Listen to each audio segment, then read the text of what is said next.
Muy buenas a todos. En el vídeo de hoy vamos a analizar el fondo JP Morgan Global Select Equity A y lo vamos a comparar con el MSCI World. He publicado un informe estadístico completo que podéis acceder a él en el Club de Inversión Sensata. Podéis acceder a través del código QR o buscando, a través de los comentarios. Vamos a empezar el vídeo analizando los gestores. Luego pasaremos a analizar la cartera actual y compararla al MSCI World. Y luego pasaremos al análisis cuantitativo, donde analizaremos el rendimiento histórico, las sinergias que pueda tener el incluir uno o otro o ambos en cartera. Luego pasamos a analizar las comisiones y finalmente, para los inversores interesados, el cómo invertir. Antes de empezar con el vídeo, me gustaría invitaros al Club de Inversión Sensata. Aquí publicamos informes y análisis exclusivos sobre posicionamiento de mercado, qué están comprando los grandes inversores como Ray Dalio, Warren Buffett y Stanley Druckenmiller. También hablamos sobre fondos de inversión, actualidad económica y cultura financiera. Además, en este club podéis interactuar y conocer a otros inversores.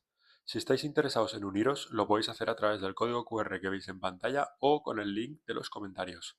Seguimos con el vídeo. Empezamos con los gestores. Bueno, ambos tienen dos gestores, ¿vale? Que son estos. Uno tiene 37 años de experiencia en la industria, el otro tiene 27. Uno lleva 9 años siendo el gestor de este fondo, el otro lleva 5. Y no tenemos información acerca de si estos gestores invierten en su fondo. Tampoco, bueno, en la web de JP Morgan no aparecía este dato. Y bueno, tampoco me ha sido muy fácil encontrar los informes de gestión, que puede que los tengan, puede que no. No estoy seguro de ello. Ahora pasamos a analizar la cartera actual. Podemos ver que a simple vista, si analizamos la distribución por sectores de este fondo, ¿no? Podemos ver que digamos que tiene una composición bastante similar al índice de referencia, pero el MSCI World, por ejemplo, tiene un 26% en tecnología, la cual ellos han sobreponderado, ¿vale? Han hecho overweight, que se llama. En vez de estar un 26, están un 28. Luego seguido por servicios financieros, que ellos están un 15 frente a un 16 del MSCI World. Ellos han infraponderado este sector, digamos. Y luego en consumo cíclico, que también es el tercero más grande en el MSCI World, ellos han sobreponderado con un 15% frente a un 11%, digamos. Y luego el sector salud lo han dejado casi igual, en un 10,7 frente a un 10,35, pero han infraponderado bastante el sector industrial, ¿no? Que es el que podemos ver aquí, que aparece solo con un 6%, digamos. Y luego, si vemos la cartera, ¿vale? A títulos individuales, la primera posición es Microsoft, frente a Apple en el MSCI World, seguido por Nvidia, ¿vale? Que en el fondo pues lo que han hecho es sustituir, han aumentado, han sobreponderado a Microsoft y Amazon sobre Nvidia y Apple, digamos. Y bueno, ellos lo que hacen es lo que se llamaría más o menos como un smart beta, ¿no? Que tienen una composición bastante similar al índice, pero intentan mejorarla un poquito para intentar batir a este índice, ¿no? Que ya sabemos que batir a un índice como el MSCI World, pues ya en sí es muy complicado, ¿no? Y de esta manera intentan, pues ajustando un poco los pesos, justificar esa comisión de gestión y proporcionar una rentabilidad neta, bueno, con el objetivo de proporcionar rentabilidad neta superior al partícipe, ¿no? Que es una estrategia completamente válida. Aquí sí vemos el retorno acumulado, ¿no? Que en este caso los datos que tenía eran desde el 2014, ¿vale? Podemos ver que de retorno total la estrategia lo ha hecho un poco peor que el benchmark del MSCI World en neta de comisiones. Hablábamos, cogido la clase A, que es la que tiene acceso pues la mayoría de personas, ¿no? Con la inversión, un stand-by investor, inversión mínima baja. Y luego a diferentes plazos podemos ver que a 5 años es el único periodo en el que esta estrategia, el Global Select, pues ha tenido un retorno superior, ¿no? También hay que tener en cuenta que el benchmark, en este caso el MSCI World, no incluye comisiones, ¿vale? Que normalmente pues un ETF tiene unas comisiones mínimas, que tampoco se han incluido aquí, pero bueno, es para comparar. este gráfico, que para mí es mucho más, bueno, me dice mucho más que este, ¿vale? Que este es básicamente el retorno rolling, ¿no? En diferentes periodos, o sea, a lo largo del tiempo, al periodo de un año, ¿cuál es el retorno que ha obtenido un inversor? ¿Vale? Digamos que tú hubieses invertido hace un año a principios del 2021, ¿vale? Pues hubieses obtenido con el JP Morgan una rentabilidad de más del 60%, frente a una rentabilidad del 58% en el MSCI World, ¿vale? Es lo que te está diciendo este gráfico.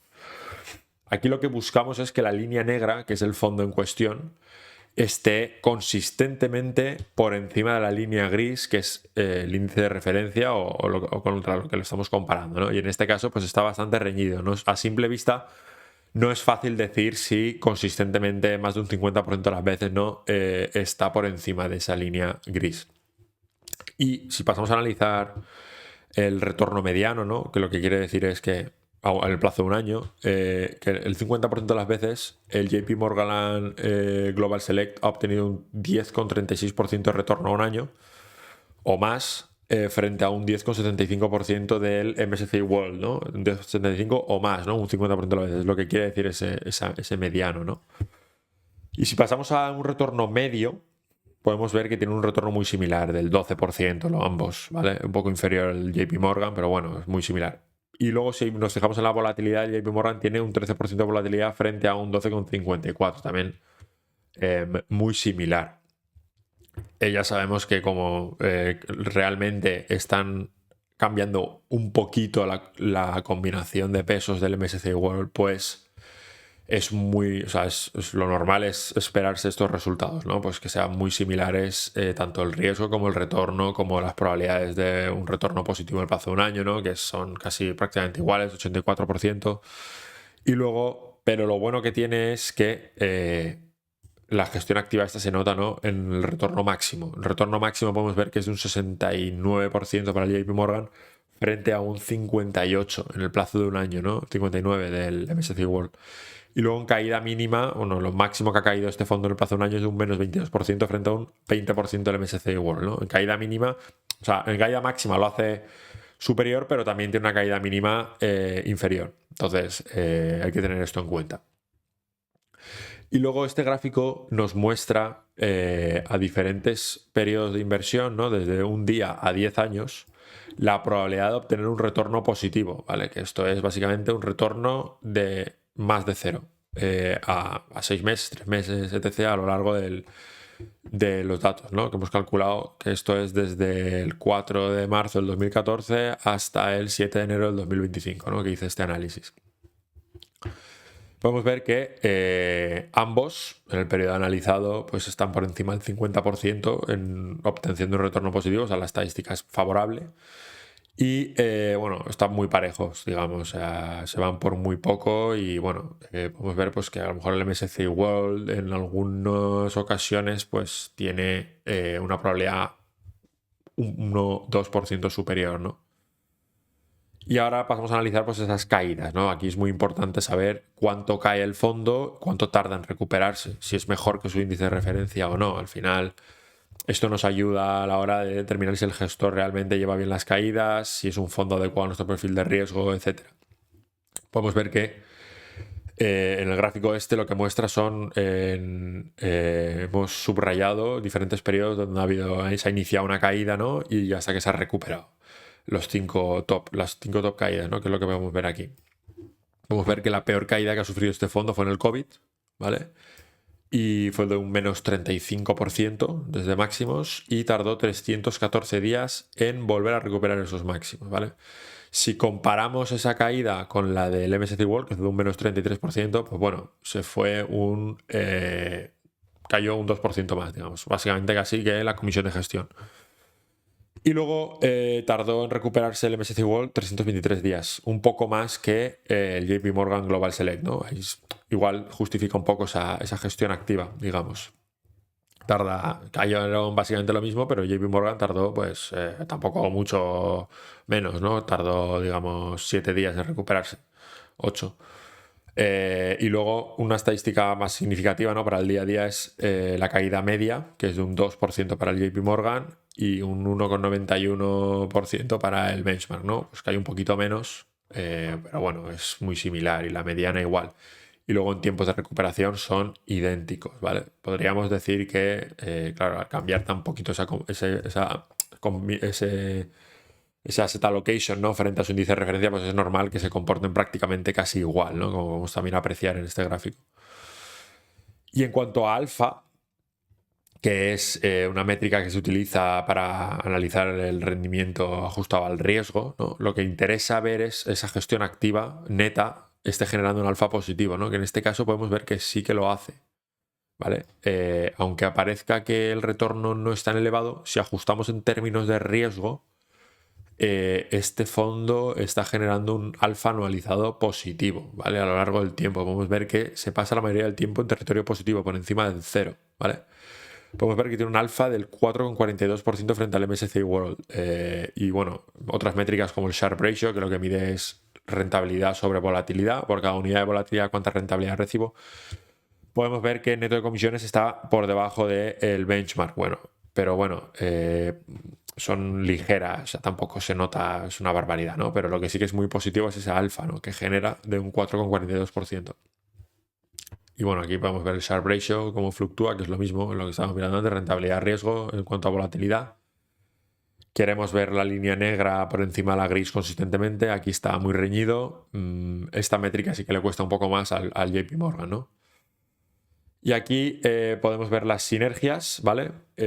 Aquí lo que queremos ver es si incluir uno u otro en cartera, ¿no? O una combinación de ambos, pues nos mejora en cuanto a rentabilidad-riesgo, ¿no? Aquí lo que hemos hecho es cada bolita de estas, cada punto, es una combinación de pesos entre el JP Morgan y un fondo global, en este caso mixto, ¿vale? Que he cogido de 60% renta variable, 40% renta fija, que es lo que suele tener un inversor pues estándar, ¿no? Lo más normal. Y es lo que se intenta pues es minimizar la volatilidad y aumentar ese retorno anualizado, ¿vale? En este caso compensa tener el JP Morgan Global Select en cartera, un 34% y luego un 66% el fondo global, ¿vale? También quiero recalcar que esto es en el periodo analizado, ¿vale? Del 2014 al 2015, en el cual hemos vivido un mercado alcista en renta variable pues muy agresivo. Puede que continúe, puede que no, ¿no? Entonces, depende mucho de esto. Al ser un fondo exclusivamente de renta variable, pues dependes de que la renta variable en general lo haga bien. Ya sabemos que existen otras clases de activos, como puede ser renta fija, ya sabéis, hemos vivido un periodo que la renta fija no lo ha hecho tan bien, pero bueno, esto puede cambiar a futuro, ¿no? Entonces, este fondo sí que está limitado exclusivamente a renta variable, lo que le puede limitar a los gestores, digamos. Como podemos ver, cambiando de tema, es que si solo invirtiéramos en el fondo global mixto, tendríamos una rentabilidad del 9% más o menos, con una volatilidad del 10%, ¿vale? Que está bien. Pero, y de otra manera, si invirtiéramos solo en el JP Morgan, que es la estrella azul, podríamos obtener una rentabilidad superior, de más o menos el 12,5%, a una volatilidad de casi el 16%. Lo cual, joder, estás aumentando más riesgo para obtener rentabilidad, que es lo normal, ¿no? Pero si combinamos ambos, podemos ver que obtenemos un 10% de retorno con una volatilidad de más o menos un 10,5%, ¿no? Entonces, casi que por la misma volatilidad que obtenemos solo invirtiendo en el fondo mixto, ¿vale? Obtenemos más retorno, ¿vale? Eso es el efecto de la diversificación. Ahora pasamos a hablar de las comisiones. Pues este fondo cobra una comisión de gestión del 1,5 base, no tiene comisión de éxito, ¿vale? Aquí es, pase lo que pase, se van a embolsar 1,5, ¿vale? No existe un incentivo, ¿no? a hacerlo, a tomar mucho riesgo, a ganarle mucho dinero a los partícipes, digamos, porque no hay una comisión de éxito. Y luego, en cuanto a gastos corrientes, que esto incluye la comisión de gestión, comisión de transacción, etc., se ha calculado en un 1,8%. Y luego, dependiendo de la entidad o persona que te lo venda, podrían llegar a cobrar una comisión de reembolso o de suscripción, ¿vale? Normalmente si lo hacéis a través de plataformas como MyInvestor, esto no se cobra, ¿vale? Que, bueno, esto representa un gasto bastante elevado, en comisión de suscripción y reembolso bastante elevado. Que a través de MyInvestor podéis contratar este fondo evitando este tipo de comisiones, ¿no?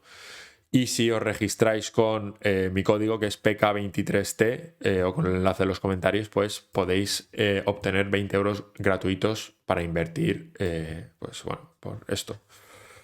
Y bueno, este fondo lo podéis encontrar a través de su código ISIN, que, bueno, si necesitáis ayuda con esto, podéis organizar una llamada conmigo a través del código QR y os ayudo sin ningún tipo de compromiso. Es una llamada completamente gratuita. Y eso sería todo. Agradezco, bueno, espero que os haya ayudado, espero que hayáis aprendido con este vídeo. Agradezco comentarios, likes, recomendaciones y eso. Muchas gracias por vuestro tiempo y un saludo.